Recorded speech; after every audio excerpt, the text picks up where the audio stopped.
안녕하세요. 김치용 보안 전문가의 하이 보안입니다.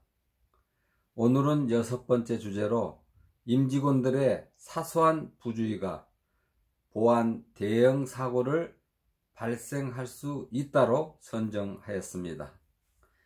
현재 기업들은 규모와 상관없이 사소한 보안 문제를 소홀하게 다루는 경향들이 많습니다.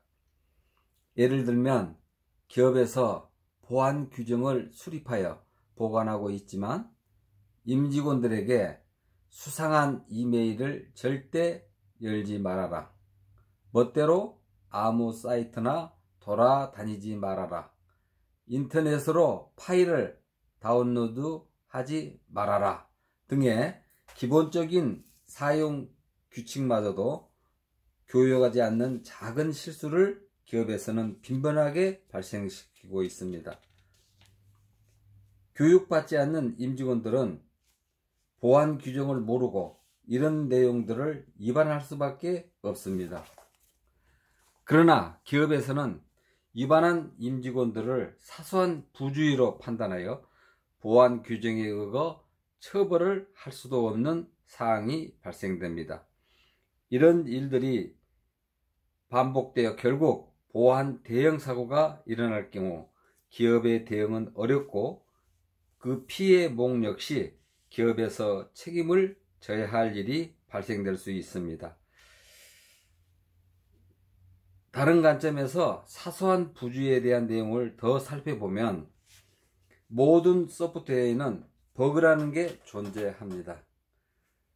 버그는 말 그대로 벌레를 의미하는데 소프트웨어의 원활한 작동을 방해하는 성가신 오류를 통칭합니다. 소프트웨어도 결국 사람이 만드는 것이기 때문에 어쩔 수 없이 개발 과정에서 의도치 않은 실수나 당시에는 알리지 않았던 취약점이 고스란히 반영되기 마련입니다. 나중에 이러한 오류를 수정하는 것을 디버깅이라고 하는데 우리말로는 버그를 잡는다고 표현합니다.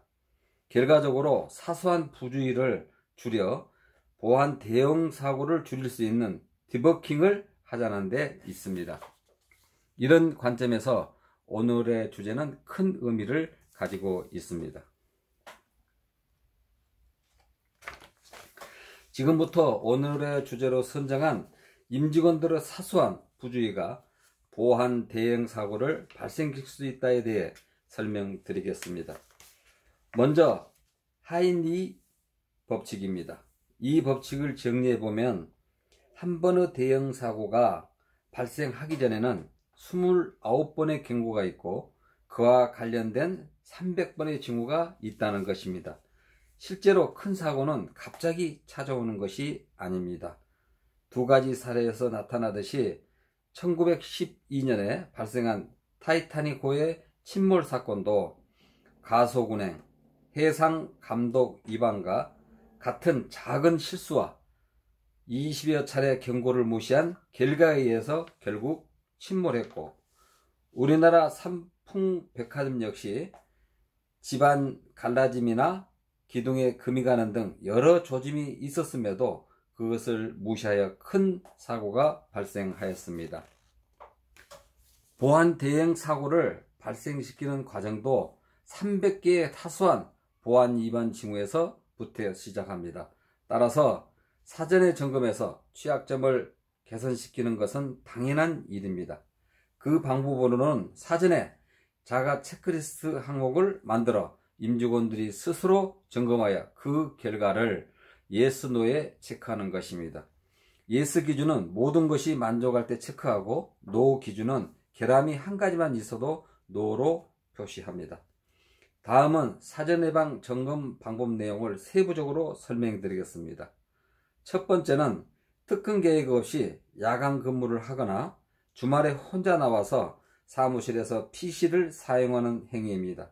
이런 경우 내부자 정보 유출 위험이 매우 높습니다. 두 번째는 무분별한 인터넷 사이트 접속 행위입니다. 관련 사고는 본인과 관계 있는 스폰서 광고가 되겠죠. 이러한 프로그램을 설치하거나 악성 바이러스를 유포시킬 수 있습니다.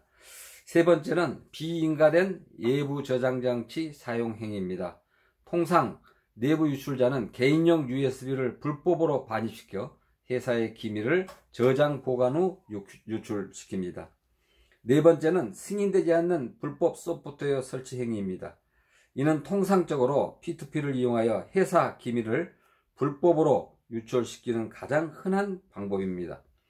다섯 번째는 설계 도면 등 소유 권한이 없는 파일 보유 행위입니다. 회사 기밀 유출의 잠재적 위험 및 차등 권한 부여 원칙을 위반하여 발생시킨 유출 방법입니다. 여섯 번째는 주민번호 및 개인정보 파일 탈취 행위입니다. 이런 행위자는 개인정보보호법 위반으로 고발하여 가태료를 부과시켜야 합니다. 일곱 번째는 외부 용역 및 유지보수 인력의 관리 감독 부실 행위입니다. 다수의 정보가 협력사 및 외부 인력에 의한 정보 손실 및 유출 사고가 최근 많아지고 있습니다.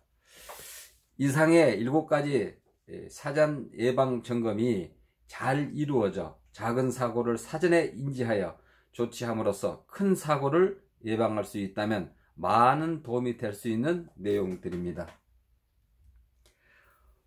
오늘의 주제에 대한 설명은 여기서 마치고 다음에 더 유익한 주제를 갖고 다시 찾아뵙겠습니다. 감사합니다.